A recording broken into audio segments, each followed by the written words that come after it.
Olá, você que está prestes a assistir à mesa de debates de hoje.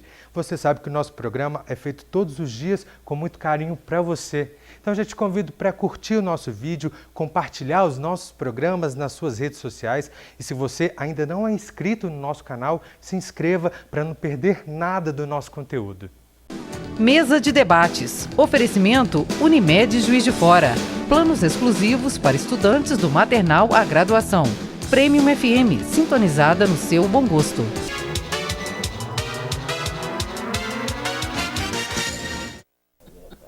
Voltamos para o último bloco da mesa de debate de hoje. Nós fomos educados a acreditar que um sorriso é indicativo de felicidade, porém ele pode ser usado para mascarar sintomas depressivos. Essa é uma das principais características da depressão atípica que a gente vai conhecer um pouco mais a partir de agora. Elisângela, explica pra gente como que uma pessoa em estado depressivo consegue ainda se mascarar, mostrar para o mundo uma felicidade que não existe. De onde que ela tira essa força e por que isso acontece? Na realidade, Caio, muitas vezes essa pessoa ela nem sabe que ela está nesse estado. Ela tem sensações atípicas, ela está alegre, de repente ela fica muito triste, e assim, isso em fração de segundos, isso durante um período longo da vida dela. Muitas pessoas dão esses relatos, eles dizem, mas eu já sentia isso quando eu era criança.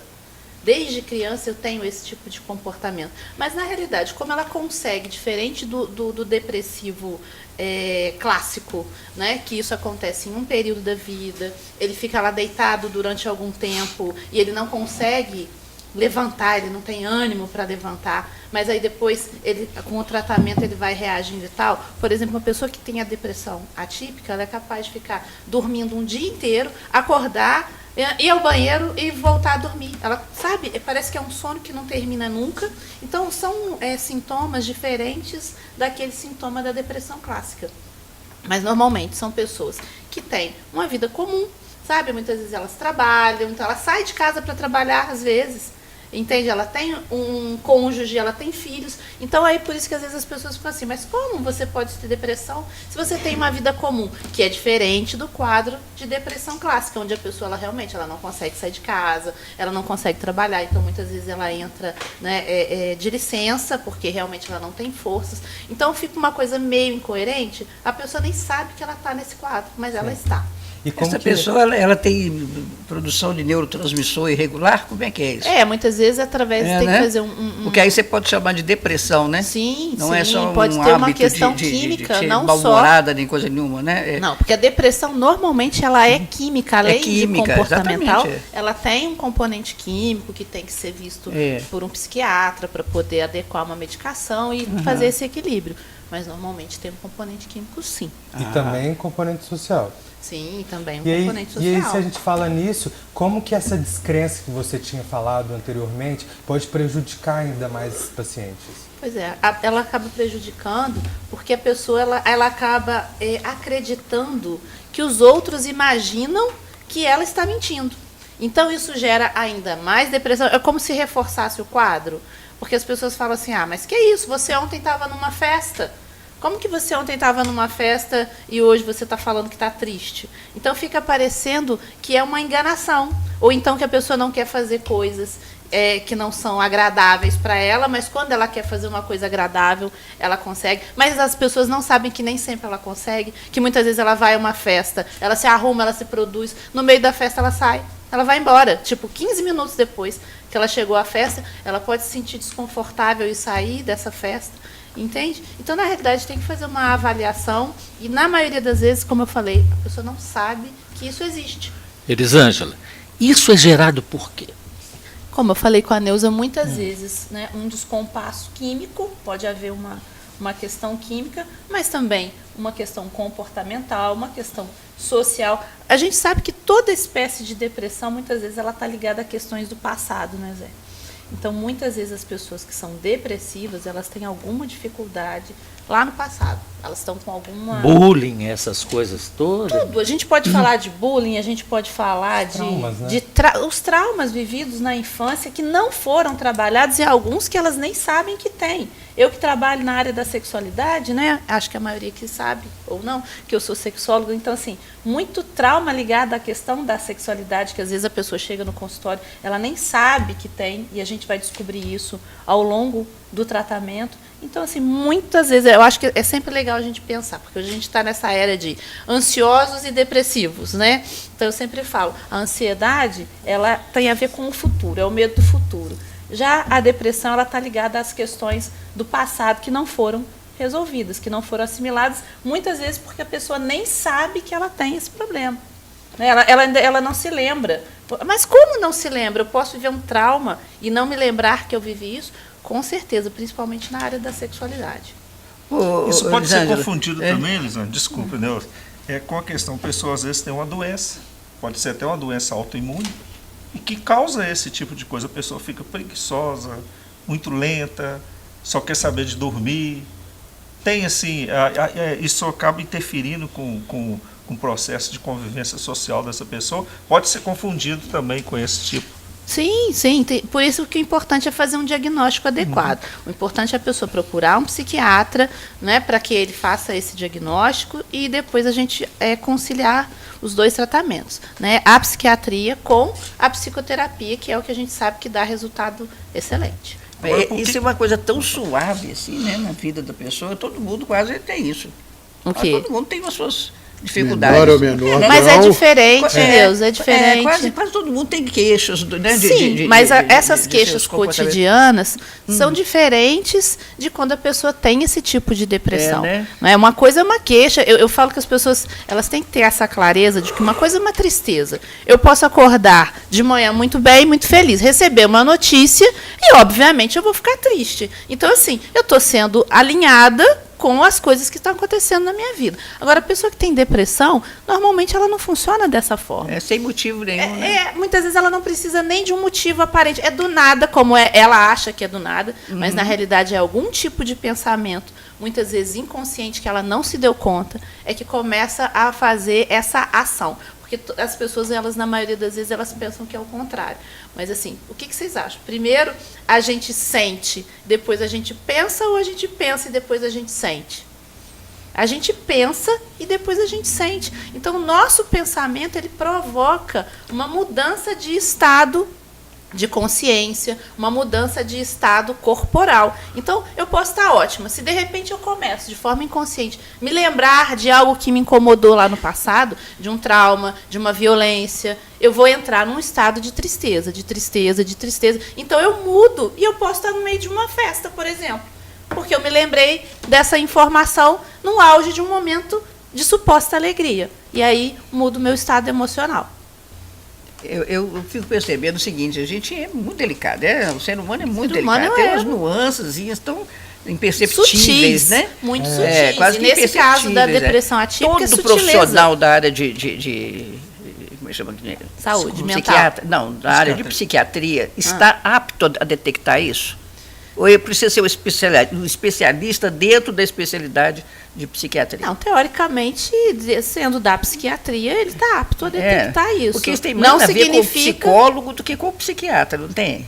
Normalmente a gente faz esse caminho inverso. A pessoa, às vezes, ela vai primeiro para a terapia, e aí quando a gente percebe que tem um desalinhamento químico, a gente encaminha para o psiquiatra. Mas também tem o contrário. Eu recebo muitas pessoas que são encaminhadas por psiquiatras, né, por colegas psiquiatras que encaminham para mim, porque falam, Elisângela, estou medicando e tal, mas não adianta, já está tomando medicação há muito tempo e não tem resultado, se não mudar a cabeça, eu vou ficar aqui dando remédio, e a gente não vai conseguir. É aí que eu queria chegar. resultado A pessoa detecta, mas não muito, aí medica. Então o sujeito fica ali, né, no uso de medicamentos, às vezes sem necessidade. Tentando resolver o problema a nível de medicamento. E vai ver lá no psicólogo que vai descobrir toda a causa, toda... Às vezes ela precisa de uma medicação por um tempo mínimo, só para ela dar uma levantada. Porque se ela estiver muito debilitada, Neuza, eu não consigo nem entrar. Entende? Porque se ela não consegue sair de casa... Eu tenho muitos casos de pacientes que eu vou atender em casa. Porque a pessoa não sai do quarto, ela está lá já há meses e ela não consegue sair de casa. Mas... Então a gente começa o tratamento com o acompanhamento terapêutico, que é quando o psicólogo vai na casa do paciente, entendeu? Para ela começar a reagir e agora fala, não, agora você já está bem. A partir de semana que vem você vai para o consultório. Então, assim, devagarzinho para que ela vá dando pequenos passos no sentido dessa modificação. Mas você colocou aqui a máscara que a pessoa usa do sorriso, de não se deixar invadir na sua dor. Sim. Ela tem a dor, ela aparece, volta e tudo, e a pessoa mascara. Não é? Isso é um instinto de defesa da pessoa para tentar sobreviver àquilo? Sim, muitas vezes é um mecanismo de defesa. Não é uma máscara no sentido de dissimulação. Sim. Entende? É uma máscara no sentido de tentar proteger o emocional e até não incomodar as pessoas. Normalmente as pessoas que têm esse tipo de depressão, elas são muito preocupadas com o trabalho que ela pode dar. Normalmente são pessoas preocupadas com o que os outros pensam dela. Então ela não quer gerar nenhum tipo de desconforto para a família, para os amigos. Então muitas vezes ela está ali no lugar e ela tenta passar a sensação de que ela está bem, não por dissimulação, mas para não dar trabalho. Eu acho isso aí, 90% da população tem isso. Elisângela, eu queria saber Honestamente falando, Nos dias atuais, 90% da população. Sorria, é tempo de sorrir, sorria, por né? que isso tem acontecido cada vez mais nos jovens? A gente tem notado hoje que, né, tem aparecido esses sintomas nas pessoas mais jovens, às vezes até em crianças, mas sim, tem. Qual a explicação para isso hoje? Da questão da depressão estar aumentada nos jovens. Isso. Então, a gente tem várias suspeitas, né? Eu tenho uma teoria, isso baseada no que eu assisto no consultório. Eu acho que o excesso de proteção tem atrapalhado muito também nesse sentido. Por quê? Porque muitas vezes a gente tem aí jovens que passaram por um processo de muita proteção, onde o jovem queria fazer coisas mínimas e eles eram impedidos pelos pais. Então, o que depois se torna um hábito. E aí, às vezes, a pessoa quer, os pais depois querem, que da noite para o dia, porque eles chegam lá no consultório falando assim, mas agora ele já tem 18 anos. Como se passar de 17 para 18 anos tornasse alguém adulto. Não é? Aí agora ele não quer fazer nada. Mas aí eu vou colhendo o histórico, aí eu percebo que ele não fazia nada antes. Porque ele não podia ir numa padaria buscar um pão. Ah, não, coitadinho. Deixa ele jogando videogame. Entende? Então eu acho que... E hoje, com essas novas tecnologias, é cada vez mais fácil para os jovens ficarem trancados dentro dos quartos, porque está tudo à mão. Então você não tem, às vezes, a vontade de ir na casa do amigo conversar com o amigo, porque o amigo está aqui à mão. Então, eu não estou falando que esse seja uma exclusividade para esse avanço. Mas é uma das coisas que eu percebo que tem atrapalhado bastante, tá? Então, agora, claro que tem essa questão química que tem que ser avaliada. Pode ter alguma coisa genética. A gente sabe que a depressão também tem um fator genético. Então, é comum um pai com depressão, uma mãe com depressão, e aí você detectar um filho, tá, com histórico de depressão e numa idade, às vezes, muito precoce. Você acredita que o excesso de informação pode levar a isso também? Acredito. Porque a criança hoje com 14 anos sabe que nós vamos descobrir com 25, sim, 26, 30. Exatamente. Entendeu? Mas eu acho que não é excesso queima muita etapa, né? Eu acho que queima muitas etapas, porque 14 anos já sabe tudo, 15 já sabe tudo. Eu não acho que nem tanto o excesso de informação. O problema é excesso de informação, mas sem saber como usar essa informação. É isso que eu vejo muito. As crianças, os jovens, eles têm muita informação, mas na hora que precisa utilizar, eles não sabem o que fazer com elas, ou então utiliza de forma inadequada. E aí, gente, tem problema. É o problema da teoria sem a prática. Sem a Porque prática. não vai amadurecendo aos poucos. Eu acho que você está colocando uma coisa aí importante, né? A criança tem 10 anos, eu penso assim, quando eu tinha 7, eu ia da minha escola para casa sem problema. Tá legal que hoje você fala assim, não, mas hoje é tudo violência. Perigoso. Você vê o negócio lá. Mandado, né, Zé? A gente, não é?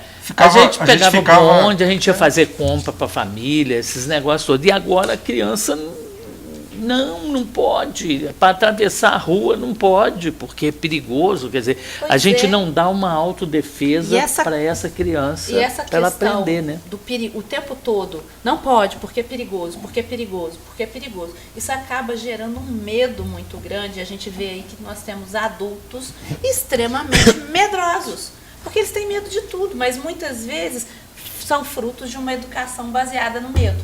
Os pais, não por maldade, porque eu falo que nenhum pai, nenhuma mãe erra com intenção de se equivocar. Mas sem querer, no sentido de tentar proteger esses filhos, não, meu filho, não faça isso porque é perigoso. Não vá lá porque isso é perigoso. Então, com o passar do tempo, esses jovens, eles incutem essa ideia do perigo. Então, eles têm medo, sim, de fazer tudo. De atravessar uma rua. Mas tem um Tudo é outro- perigoso. mas tem Então, um lá outro- fora fica Tem uma amiga parecendo... minha que falava que o filho tinha medo de andar de ônibus, ele não andava. Ela queria que ele pegasse o ônibus para ir para a escola e voltar, ele não Pois é, mas conseguia. será que ele não escutou muitas vezes que andar de ônibus era perigoso? Então ele vai incutindo essa ideia, andar de ônibus é perigoso, não posso andar de ônibus. Então o que a gente tem aí hoje em dia são jovens cada vez mais temerosos pela vida. Eles têm medo de viver, medo de arriscar. Mas você falou a respeito da superproteção também, eu acho que até a legislação erra nesse ponto. Hoje tudo é permitido ao jovem e não é cobrado nada dele. Eles têm muitos direitos e poucos deveres, não é? Muitos direitos e poucos deveres. Sim, eu já tive Né? paciente E isso aí eu acho que jovem, é fundamental para o amadurecimento da pessoa. eu já tive paciente de 12 anos que ligou para o conselho tutelar. Pois é. Tá Porque vendo? a mãe não queria pagar a Esse pensão, bendito desse- pagar mesada para ele, Esse tá? bendito de conselho tutelar atrapalha mais do que ajuda. Aí você imagina a cara dessa mãe É verdade, que acordou você com Não é verdade? o conselheiro tutelar batendo na Não porta tem limite. dela, Não. porque o Pode filho tudo e não tinha deve não. chamado É. o conselho tutelar É. para ela. Por quê? Não, porque ela não está querendo me pagar a minha mesada. Pois é, tá vendo? Eu sei que eu tenho direito, Entendeu? né? Mas Elas- assim, são muitos direitos e, E poucos, poucos deveres. É, né? É muita coisa que você A pode, família pouca coisa está que é sem cobrada. autoridade. A família está sem autoridade. Por medo, tá? Tá sem por medo, autoridade por medo de perder o amor dos filhos. E também por medo de ser preso, porque de repente tudo tá A lei da errado. palmada tá aí, tu dá uma Não, mas palmada. Neuza, olha o que eu vejo. A maioria das pessoas elas têm medo. E eu acho que isso é uma coisa interessante para a gente colocar aqui para os pais. Eu acho o seguinte: colocar limite é sinal de amor. Não é sinal de desamor. Ah, porque se eu falar isso com ele, ele vai falar para mim que vai embora. Então você vai lá, faz a malinha dele, coloca tudo e fala, então quanto vai, tempo meu que bem, ele vai durar lá vamos ver. fora? Não, porque eu vou para casa do meu amigo. Vamos ver quanto tempo o pai do amigo vai te aturar na casa dele, meu bem. Você escolhendo o que você come, agora você é vegano. Não é? Então tem toda uma série de Você tem que pagar para ver. tem que pagar, entende? E não tenha medo, porque nunca um filho vai deixar de amar você por você ter colocado limite para ele. Eu penso isso. Muito Mas pelo ele está contrário. sempre te testando. Mas ele está sempre né? te testando. Ele está esticando para o lado dele. Você sabe? É Exatamente. aquele negócio assim. Mas como você cria o mais velho de um jeito que não pode, depois já vem o outro, depois vem o caçula, o caçula pode tudo. Comigo você não pode fazer. Aí tem aquela reclamação monstruosa. Exatamente. Mas Então, eu aqui, acho. existe uma relação também de superproteção Meu dos tempo, a pais, primeira de vara era a vara mesmo, uma olha. vertente um pouco diferente. Do pai que encoraja demais, que valoriza demais, que aplaude demais o filho, como se tudo, até coisa muito pequena que ele fez, tivesse um valor muito grande, aí depois no mundo ele vê que tudo que ele está fazendo, ele não merece não os recebe. aplausos. Sim. E ela também se frustra. Sim. E o que deve ensinar esses pais, então? Onde que o pai deve ir buscar o conhecimento para exercer essa paternidade, a maternidade de uma forma mais... Tentar, se for o caso, se assim, estou perdido no como fazer isso, né? O caminho do meio aí. Procura uma orientação, a gente encontra textos. Hoje internet tem muita coisa bacana, pessoas renomadas que disponibilizam, às vezes, vídeos, enfim. Mas eu acho que essa medida tem que ser trabalhada, porque essa questão desse aplauso por coisas mínimas acaba gerando uma dificuldade de lidar com a frustração lá na frente, que, claro, vai gerar no futuro até uma possibilidade de uma depressão. Porque se tudo que eu fiz até hoje era aplaudido, endeusado, e, de repente, Isso acaba quando eu fiz 18 anos, né? A partir do momento que eu fiz 18 anos, acabou esse endeusamento, vai haver um sofrimento gigantesco. Entende? E eu costumo dizer para os pais, vocês têm que pensar sempre lá na frente, porque dentro da sua casa, o seu filho, ele é o seu filho, é o seu amor, é o seu rei, é o seu príncipe, porque é assim que eles são tratados. Mas eu falo que lá fora, olha, lá fora, e às vezes alguns ficam bravos comigo, eu falo, lá fora, o seu filho é só um número de CPF. Ninguém vai tratá-lo do mesmo jeito que você trata. Então, prepara o seu filho para a vida. Não prepara ele para acreditar que ele vai encontrar outros pais, outras pessoas que vão dar para ele uma segunda, uma terceira chance. Quando ele falar, não vou fazer, você fala, então não faz, meu filho, está tudo bem. Mamãe faz para você. Lá fora, ninguém vai lidar com você desse jeito. Eu acho que você falou uma coisa perfeita, né? Você tem o príncipe, aí ele vai pro prezinho. Todos são príncipes. Todos são príncipes, exatamente. Aí começa, tem o príncipe que morde, tem a princesa que unha, aí volta unhado, não é? A vida é assim. Isso. E depois, tem que se preparar para aprender que existe sim, existe não. Existe sempre o carro de polícia que dá para... Né? Do outro lado. Não, e na vida adulta também, né, Zé? Termina a faculdade, aí sai aquele monte de príncipezinho, achando que tem um emprego maravilhoso ali esperando e não tem. Você vai ter que lutar por ele. Eles são preparados, são lindos, maravilhosos, fazem sobrancelhas, etc e tal.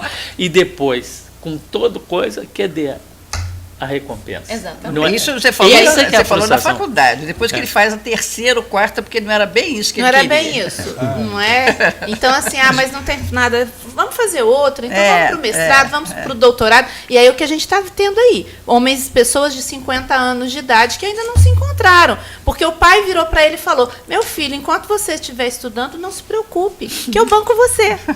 E ele está lá procurando. Não, agora eu estou pensando em fazer um pós-doc, sanduíche. Mas quando ele conclui alguma coisa, você já dá de bom tamanho. O problema é que ele para sempre no meio da faculdade, porque ele enganou, não era essa que ele queria. Aí ele muda de faculdade, sem concluir. Metade. Sem concluir. Acontece também. Significa que ele não tem profissão nenhuma, entendeu? E o dinheiro foi todo investido de uma forma errada. Pois é. Porque ele não se realizou também. Sim, mas aonde é que está o equívoco? sociedade chata é essa? Gente, o Nilson está querendo falar aqui que não se segura. Mas para a gente voltar ao tema, né? Eu tenho notado, e você colocou uma coisa muito interessante, que essa questão do pai estar preparado realmente para a paternidade, o homem e a mulher para a maternidade, e achar que a maternidade não é só uma coisa bonitinha, que é um bonequinho, uma bonequinha que vai cuidar, mas é uma coisa que é uma responsabilidade muito grande que é colocada nas mãos, né, das pessoas, de nós, para que a gente possa transformar aquilo ali em algo que vai ser um ser humano preocupado com o meio onde que ele vive, preocupado em ser uma pessoa melhor, né, de estar se aperfeiçoando. E a gente tem notado hoje que, em função até dessa superproteção, todos nós, certamente, até o Zé deve ter feito isso, não sei, a gente viveu numa época, só o temor constrói, eu não falo. A gente viveu numa época que a gente vivia sob temor, né? Você não respeitava o pai, você tinha medo do pai, da mãe, entendeu? Então era muito... E a gente se libertou disso e acho que relaxou um pouco. Só que a gente se libertou e foi para o extremo oposto. E aí é que eu penso que todo extremo é perigoso. A gente tem que achar o caminho do meio. Eu não acho que a gente tem que aterrorizar a filha, aterrorizar as crianças do jeito que fomos aterrorizados. Mas eu penso que, por outro lado, a gente precisa fazer com que esse menino ele receba carinho na hora que precisar, e que ele receba limite, e que ele receba, sim, nãos na hora que ele precisar de receber esse não. Então, tudo para mim é sempre a questão, é o caminho do meio. Eu tenho uma paciente que fala, eu odeio seu caminho do meio. Esse nosso comportamento hoje de super proteger, a gente tem notado, aí tem criado pessoas, né, jovens, que são inaptos. Não, inaptos, são imaturos, né? Psicologicamente, né? Emocionalmente, e isso leva talvez a essa questão da depressão. Por isso eu estou usando essa expressão, inaptos para viver uma vida comum, não é? Porque está sempre esperando que tenha alguém por trás para poder resolver o problema para ele. Né? A pessoa que não consegue num caixa eletrônico, ela não consegue.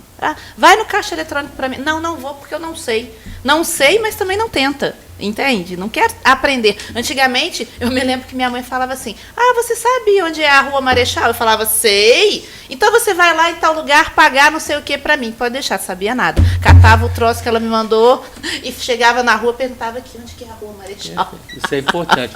Mas você quer ver um negócio que eu acho? Até a maternagem, que ela é feita com uma boneca, que a menina ganhava, e aquela boneca era da família. Então ela cuidava as frustrações quando a mãe xingava ela chegava na boneca e falava assim, come miserável, senão você não faz, etc. Agora a menina tem Barbies, e cada Barbie tem até a Barbie Maia agora, que é surfista, que é a filha do Gabeira, que saiu, a última edição, né? Cada uma diferente. Então, quer dizer, não tem mais aquela boneca que batizava, né? Agora ela tem coleções. E aí se perde uma coisa que era muito importante, porque na brincadeira a criança fazia tudo. Sim, até de brincar mocinho, é bandido, etc. e tal, vão pegar e tudo. Fazia o jogo. E esse jogo foi eliminado, porque ele fica o dia inteiro lá. Sim, né? A Melanie Klein já falava isso, né? A importância do brincar na formação da criança para que na idade adulta ela consiga reproduzir isso. Então, isso com certeza faz sentido, né? Então, assim, se você não tem na sua época para você tinha cuidar, esse né? brinquedo, vovó?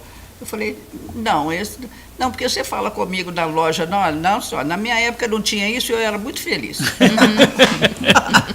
Você não sabe o quanto, né? Ela fala, não, senhora, isso aqui pode, isso aqui não, isso é supérfluo.